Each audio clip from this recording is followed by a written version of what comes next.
Bienvenue dans L'Histoire, le podcast. Un podcast produit par le magazine L'Histoire qui fait appel aux auteurs et aux archives de la revue pour éclairer une question d'actualité.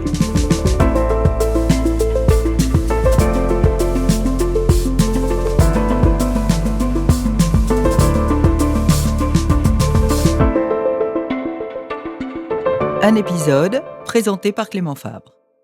Parmi les chiffres qui jettent une lumière crue sur les aspects les plus glaçants de nos sociétés contemporaines, peu sans doute ont provoqué davantage d'effroi en France que celui d'un enfant sur 10 ou de 3 enfants par classe.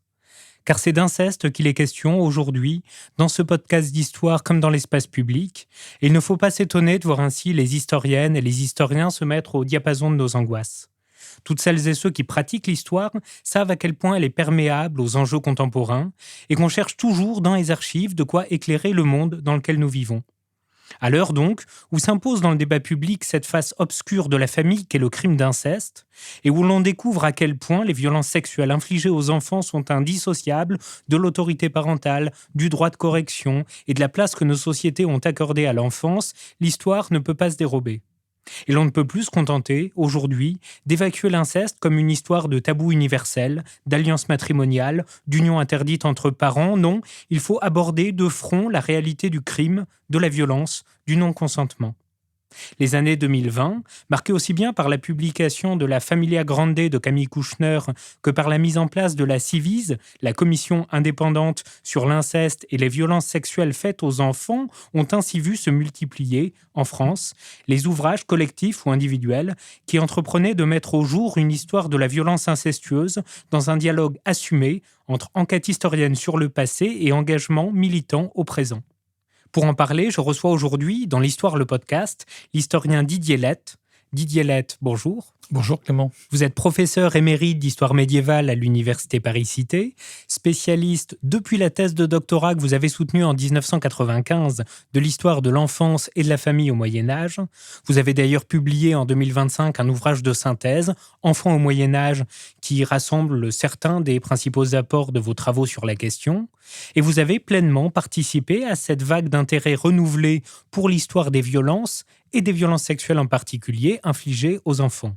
Que ce soit en participant à des entreprises collectives, comme le Dictionnaire du fouet et de la fessée en 2022, l'ouvrage Dire, entendre et juger l'inceste du Moyen-Âge à nos jours en 2024, ou encore en publiant, en 2021, un ouvrage remarqué, Viol d'enfants au Moyen-Âge, genre et pédocriminalité à Bologne, 14e-15e siècle. C'est justement à partir des archives de Bologne que vous revenez, dans le numéro de mars 2026 du magazine L'Histoire, sur cette histoire médiévale de l'inceste, à partir du cas spécifique de l'inceste adelphique, du grec adelphos, né de la même matrice, c'est-à-dire de l'inceste entre frères et sœurs, crime des crimes, pour reprendre le titre de votre bel article.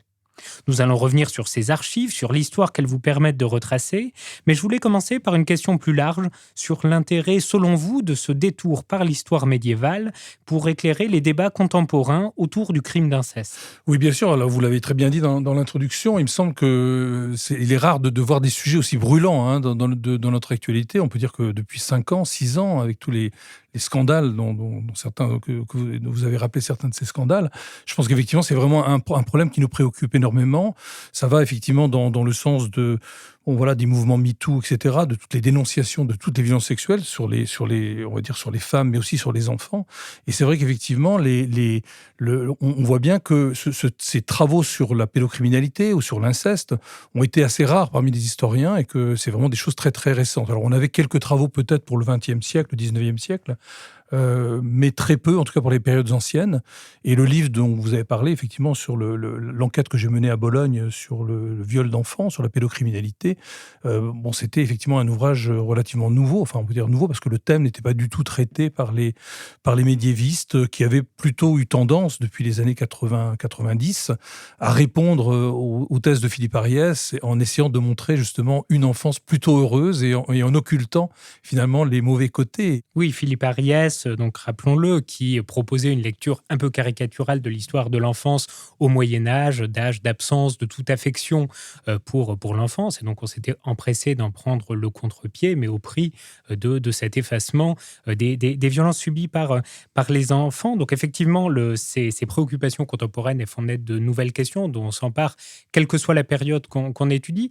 Sur le Moyen-Âge, plus spécifiquement, qu'est-ce qu'on va chercher dans l'histoire du Moyen-Âge sur cette histoire de l'inceste? Est-ce qu'on y cherche l'origine de certains des comportements, de certaines des justifications aussi qui ont pu encadrer ces violences dans la famille? Oui, bon. Je pense qu'on peut dire que plus globalement, c'est effectivement le christianisme. Enfin, on va dire, on va pour reprendre l'expression sous l'Ancien Régime, c'est-à-dire qu'on est bien dans une société où le christianisme est vraiment la structure dominante de l'ensemble de la société. Et on voit bien effectivement que le crime d'inceste, c'est pas le même crime d'inceste que le nôtre, ce crime d'inceste intrafamilial dont on est en train de parler, sans parler de l'inceste anthropologique, enfin des interdits de parenté, parce que ça évidemment c'était autre chose qui avait été relativement bien traité par les médiévistes. Mais cet inceste intrafamilial, il nous interroge effectivement aussi sur qu'est-ce que c'est qu'une famille, qu'est-ce que c'est qu'une parenté à l'époque médiévale, et c'est évidemment pas la même chose qu'aujourd'hui. Moi je dis souvent que on lave son linge sale en famille au Moyen-Âge, c'est-à-dire qu'effectivement tout ce qui ne fait pas scandale, tout ce qui ne dépasse pas disons les frontières de la domus, de la maison, ça reste secret. Alors comment on apprend ces choses-là? On apprend par une dénonciation, parce que justement ça sort, ça fait scandale. C'est là où effectivement ça tombe dans le domaine public et le juge en général s'empare de l'affaire parce que ça a fait trop de bruit dans la ville. C'est un peu les cas pour Bologne ou d'autres villes. C'est un peu comme ça que ça se passe. Effectivement, ces familles, ce ne sont pas les nôtres. Et en même temps, quand on lit les textes d'un certain nombre de moralistes du Moyen-Âge qui écrivent par exemple que l'enfer est plein d'enfants qu'on n'a pas assez châtiés, ça évoque des justifications plus récentes de la violence infligée aux enfants. Comment ça s'articule, cette histoire du droit de corriger, où on peut considérer qu'il s'origine pour une grande partie dans ce Moyen-Âge occidental? Comment ça s'articule à l'histoire de l'inceste? Je crois d'abord que le père de famille, enfin le chef d'hostel, comme on dit en ancien français, c'est-à-dire celui qui a la patria potestas, celui qui a l'autorité domestique, il a une autorité sur tous les gens qui font partie de la maison, y compris sa femme, évidemment, sa femme, ses enfants, ses domestiques quand il en a.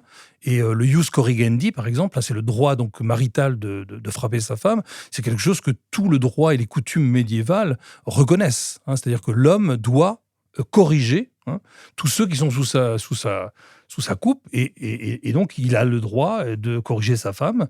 Alors, toujours avec modération, dit-on, évidemment, puisque l'affaire fait grand bruit lorsque évidemment, la femme devient infirme ou parfois décède. Les cas de féminicide aussi sont renseignés dans ses archives. Mais il a le droit et même le devoir de corriger les gens qui sont sous sa... Le bon mari ou le bon père, c'est celui qui corrige. Voilà. Après, je pense que ce droit de correction, il est aussi tempéré par le droit également, et puis par l'affection, tout simplement. C'est-à-dire qu'effectivement, les parents médiévaux aimaient leur enfant, et même s'ils le corrigent, ils l'aiment aussi, et donc ils sont très attentifs à ce que cette correction n'aille pas trop loin. On parle beaucoup de rapports entre parents et enfants, et c'est pas un hasard, parce que c'est la forme d'inceste qui nous vient le plus spontanément en tête, qui est le plus au cœur de tous les débats contemporains autour du crime incestueux. Mais c'est pas de ça que vous parlez dans cet article. Vous vous concentrez sur l'inceste entre frères et sœurs. Qu'est-ce que ce cas spécifique apporte à l'histoire de l'inceste au Moyen-Âge, mais aussi à ces débats contemporains autour de ce que c'est que l'inceste? Les médiévistes se sont intéressés, pas seulement les médiévistes, les historiens plus généralement sont beaucoup intéressés à l'histoire des relations verticales, les relations entre les parents et les enfants, qui ont été au centre de la grande majorité des études, et ont délaissé, c'était un peu un angle mort, et donc moi j'ai commencé il y a maintenant une quinzaine ou une vingtaine d'années à travailler sur les liens adelphiques, plus généralement, pas seulement évidemment et heureusement sur l'inceste, mais aussi les relations très affectives et la place de chacun dans la fratrie médiévale, c'est à mon avis très très important. Et donc on a commencé, il y a une quinzaine d'années, une vingtaine d'années, à déplacer le regard et à regarder un petit peu d'autres relations que celles qui lient un enfant à ses parents. Et là, on s'est rendu compte qu'effectivement, ces relations adelphiques, elles étaient très importantes. Vous insistez sur tout ce qui sépare l'inceste entre parents et enfants de cet inceste horizontal entre frères et sœurs. L'un des exemples les plus célèbres de cet inceste adelphique romantisé et qui a inspiré en 2015 2015 le film Marguerite et Julien de Valérie Donzelli. C'est l'affaire Tour-la-Ville qui aboutit en décembre 1603 à la décapitation en place de Grève d'une sœur, Marguerite de Tour-la-Ville, et de son frère Julien. Écoutons, à ce propos, un extrait du journal du règne de Henri IV par le mémorialiste Pierre de l'Étoile. Décembre 1603. Le mardi 2 de ce mois, furent décapités en la place de Grève à Paris un beau gentilhomme normand, riche ainsi qu'on disait de 10 000 livres de rente, nommé Tour-la-Ville, avec sa sœur fort belle, âgée de 20 ans ou environ, et ce pour l'inceste qu'ils avaient commis ensemble. Le pauvre père s'étant jeté à genoux aux pieds du roi le jour de devant pour demander leur grâce, Sa Majesté la lui aurait refusée, ayant fait réponse que si la femme n'eût point été mariée, il lui eût volontiers donné sa grâce, mais que l'étant, il ne pouvait. La fille était jeune et belle. Elle avait été mariée avec un receveur des tailles en la généralité de Normandie. Elle eut 2 enfants, mais son grand âge l'ayant dégoûtée, aussi bien que sa condition, elle ne refusa pas les visites et les caresses de son frère. Elle en devint grosse, ce qui obligea le frère de lui faire quitter la maison de son mari et, sous des noms déguisés, de parcourir plusieurs provinces. Mais, ne se croyant pas en sûreté, ils se rendirent à Paris, comme un asile où ils seraient mieux en sûreté. Ils y continuèrent leur vie incestueuse pendant quelque temps, lorsque le mari, les ayant découverts, les fit arrêter et l'on en conduisit un au Châtelet et l'autre au Fort-l'Évêque. La sœur interrogée confessa l'adultère et pour décharger son frère de l'inceste, accusa un quidam. Le lieutenant criminel les condamna tous les 2 à la question, contre laquelle le mari, ému de pitié par la considération de ses 2 enfants, en appela. Mais cet appel fut mis au néant par le juge, et les ayant trouvés suffisamment atteints et convaincus des crimes d'adultère et d'inceste, ils furent condamnés d'avoir les têtes tranchées en place de Grève. Avec l'affaire Tour-la-Ville, on est loin déjà des cas qui vous ont occupé dans cet article, hein, loin dans l'espace, vous vous êtes concentré sur le cas de Bologne, loin dans le temps, votre enquête porte sur la fin du Moyen-Âge, 14e, 15e siècle, et loin aussi en matière de registre documentaire, puisque, et c'est là toute l'originalité de votre recherche, vous saisissez d'abord l'inceste à partir des sources judiciaires de Bologne. Alors, est-ce que vous pouvez nous présenter rapidement ces sources, les Libri Maleficiorum de Bologne, qui étaient déjà au cœur de votre ouvrage Viol d'enfants au Moyen-Âge et qu'on retrouve dans cet article que vous faites paraître dans le magazine L'Histoire. Oui, alors ces sources, elles sont tout à fait essentielles pour l'historien. Dès que l'historien travaille un peu sur des enquêtes, sur des sources inquisitoriales, forcément, voilà, on a l'impression d'avoir un peu plus de chair humaine. Enfin, et ça, c'est quand même fondamental, même si parfois, évidemment, c'est sur des cas très, très difficiles à étudier. Ces sources, en fait, les Libri Maleficarum, c'est des registres de justice, donc, qui se trouvent dans la grande majorité des communes médiévales, des communes italiennes aujourd'hui, donc dans les archives. Et les communes médiévales ont un juge, le podestat la plupart du temps, et ces juges qui se saisissent donc d'une affaire concernant les citoyens de leur ville. Voilà. Et dans ces sources, on a majoritairement des injures, des rixes, enfin c'est des petits procès en général, hein, enfin des petites affaires. Et la majorité des peines, ce sont des amendes, hein, des peines des peines pécuniaires, voilà. Et puis parfois, on trouve des cas un peu plus, on va dire, sérieux, un peu plus graves, qui peuvent être effectivement des vols déjà, évidemment, mais aussi des homicides et aussi parfois, évidemment, des crimes sexuels. Et ces sources, elles peuvent paraître, aujourd'hui, si on les lit, elles peuvent paraître un peu sèches dans la mesure où, voilà, c'est très stéréotypé, hein, le notaire, le notaire qui écrit donc ce que lui dit d'écrire le juge, il utilise un langage très stéréotypé, hein. Mais il n'empêche qu'on a une présentation des acteurs, hein, du coupable, de la victime. On a quelques phrases, parfois pas assez selon l'historien, mais en tout cas ça nous permet quand même de travailler, des phrases qui décrivent l'acte, hein, lui-même. Et puis ensuite, évidemment, quand on retrouve, parce que parfois c'est pas le même registre, on va retrouver les registres des sentences. Ça permet évidemment de voir jusqu'où est allé le procès et si effectivement une peine, la peine capitale par exemple, en tout cas pour les cas dont on parle, c'est souvent la peine capitale qui est prononcée. prononcées, pas forcément appliquées, parce que ces gens-là ne restent pas dans la ville de Bologne la plupart du temps. Quand on commet un crime aussi grave, on est condamné par contumace, parce qu'évidemment, on a quitté la ville.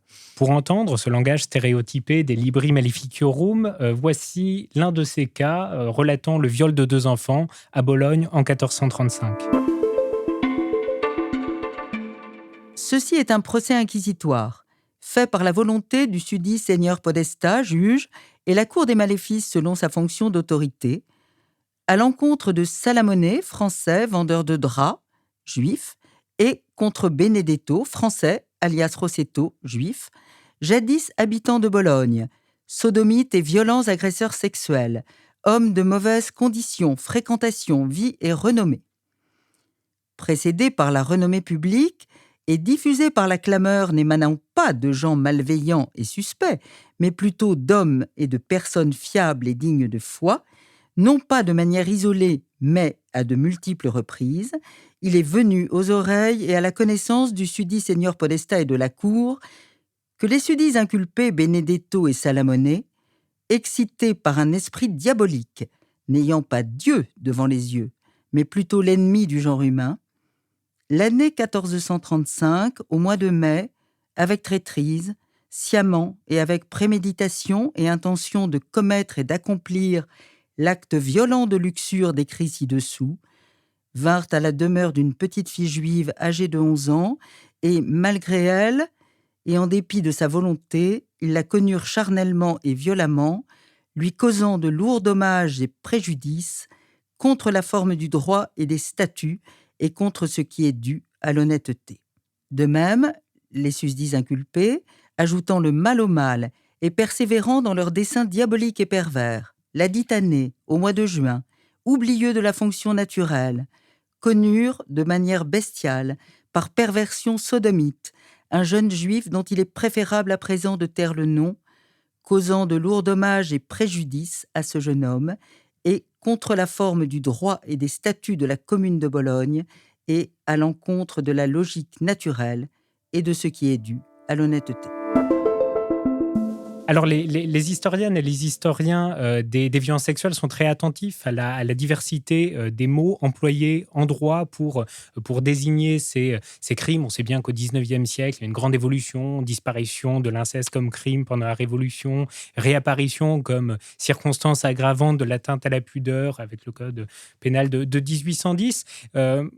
Par quel terme on attrape ces crimes sexuels dans la Bologne des XIVe, XVe siècles sur laquelle vous avez travaillé ? En général, quand on est attentif effectivement aux qualificatifs, à la fois des adjectifs donc, qui qualifient l'acte et les adjectifs qui qualifient les coupables, on voit bien que, et ça permet effectivement à l'historien d'aller très vite, d'ailleurs de regarder très rapidement, quand il tourne les pages rapides, les folios très nombreux des registres, qui sont très abondants, à Bologne en particulier, on essaie de repérer évidemment les mots. Et quand on voit par exemple apparaître homme de mauvaise condition, fréquentation, vie et renommée, ou excité par un esprit diabolique, n'ayant pas Dieu devant les yeux, mais plutôt l'ennemi du genre humain, etc., etc.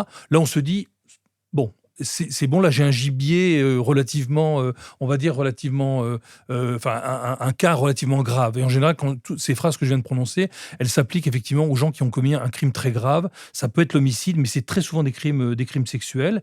Et puis, il y a aussi ce qui qualifie l'acte. Et c'est vrai que les termes assez rares, finalement, dans les archives, les termes juridiques d'énormitas, et crimes énormes, détestables, abominables, outrage, affront, on va à l'encontre du droit canon, à l'encontre des statuts communaux, etc., à l'encontre des bonnes mœurs, à l'encontre de Dieu. Enfin, tout c'est chargé, tout ça. Là, on se dit aussi, bon, c'est des cas graves. Et en général, pour les incestes, que ce soit d'ailleurs l'inceste, crime sexuel dont on a parlé, ou l'inceste adelphique, c'est toujours ces mots-là, ces qualificatifs-là qui arrivent sous la plume du notaire. Et justement, cette qualification de l'inceste adelphique, est-ce qu'elle permet de mesurer déjà son degré de gravité, de voir comment est-ce qu'il est compris par ces podestats qui jugent les cas ? Oui, je pense que la gravité, elle tient vraiment déjà dans ces mots-là. Elle tient aussi Alors là, c'est l'historien, on va dire, de la scripturalité, hein, c'est celui qui est très attentif effectivement à ce qu'on trouve sur le document lui-même. Et ça, évidemment, je crois depuis plusieurs années maintenant, les historiens sont très très attentifs à ça. Et notamment, et je reproduis dans l'article en particulier, hein, dans un cas d'inceste adelphique, le cas donc de Bartholoméo et Antonia, hein, qui sont un frère et une sœur qui sont dénoncés. On voit que le notaire a carrément biffé, hein, il a rayé ou souligné, hein, bon, le trait en tout cas, il a souligné les deux noms, ou rayé les deux noms du frère et de la sœur. Et donc ça, c'est intéressant parce que c'est assez rare finalement, hein. En général, quand ils mettent au propre, la plupart du temps, ils sont très attentifs à avoir une belle écriture, etc. Tant mieux pour l'historien qui fait la paléographie. Mais là, c'est assez surprenant. Et comme c'est assez rare, ben, on le note aussitôt. Donc on voit bien que ça aussi, ça dit la gravité. Et puis évidemment, ce qui dit la gravité, c'est aussi la peine, hein. Alors, hélas, on n'a pas toujours la sentence, mais quand on a la sentence, voilà, on voit très bien que c'est la peine capitale dans le cas d'inceste, en tout cas. C'est cette gravité unanimement reconnue à l'inceste adelphique qui vous pousse à titrer Crime des crimes dans votre article. À quoi ça tient la gravité spécifique reconnue à cet inceste entre frères et sœurs dans les sociétés médiévales? Je crois que ça tient à deux choses, hein. Je pense qu'il y a vraiment une sorte de... Bon, c'est un crime, c'est aussi un péché. Ouais, je pense que là, dans la société médiévale, on voit bien la différence, hein. Le fait que le crime soit doublé du péché, en fait, entre un crime contre la nature. Évidemment, si on ne se remet pas dans la mentalité médiévale, qui veut qu'en fait, il y ait une sorte d'attirance naturelle entre les charnels et naturels entre les gens de la même famille, hein, quelle que soit la position qu'on occupe dans la famille. Et donc, le bon chrétien, c'est celui qui est capable de résister justement à ça, hein, qui est capable de résister contre une attirance qui est naturelle. Enfin, c'est un peu ce que disent les théologiens. Il y a cette double dimension, effectivement, crime, péché. D'ailleurs, est-ce que ça ne tient pas aussi, cette gravité, à l'importance du lien fraternel dans la société médiévale? Oui, effectivement. Donc, c'est, je crois, quelque chose de très, très important parce que la société médiévale, elle repose sur un certain nombre de valeurs, évidemment. Et parmi ces valeurs, je pense que la relation adelphique, hein, est vraiment une valeur très, très importante, hein. Je dis que c'est le lien idéal dans la société. C'est-à-dire que tout le monde se pense un peu comme des frères et sœurs. Le Christ est le frère aîné de tous les chrétiens, hein, dit saint Paul. Et on le voit bien avec les frères mendiants, par exemple, hein, qui se nomment frères entre eux, etc. Se donner du mon frère ou de ma sœur dans la littérature, en général, c'est un signe d'excellentes relations entre les acteurs. Voilà. Donc, c'est là où ça devient un crime, le crime des crimes, peut-être, parce que on a violé finalement aussi une relation qui était censée être une relation spirituelle, une relation non charnelle, hein. Évidemment, le spirituel étant supérieur au charnel dans la société chrétienne. Cet inceste adelphique, on voit qu'il touche à des éléments fondamentaux de la société médiévale au sens large. Est-ce que, malgré tout, on le retrouve de façon transversale dans toutes les couches de la société? Et je pense notamment à tout ce qui se développe au XIXe siècle, où l'inceste devient très associé aux couches populaires, notamment dans les écrits des hygiénistes, comme les enquêtes de Villermé. C'est quelque chose qui est très présent aujourd'hui encore, sur les stéréotypes de consanguinité attachés à la Bretagne, au Nord-Pas-de-Calais, aux classes populaires. Est-ce qu'on retrouve ces lectures sociologiques de l'inceste déjà au Moyen-Âge? Est-ce que les sources nous permettent de savoir quels étaient les profils des frères et des sœurs qui pratiquaient cet inceste adelphique? Je pense qu'au Moyen-Âge, on n'est pas du tout dans cette logique-là. C'est-à-dire qu'il n'y a pas du tout, en tout cas dans les récits sur lesquels j'ai travaillé, que ce soit les récits littéraires, les condamnations des moralistes, que ce soit les registres judiciaires dont on a parlé, il me semble qu'il n'y a pas du tout cette idée qu'il y aurait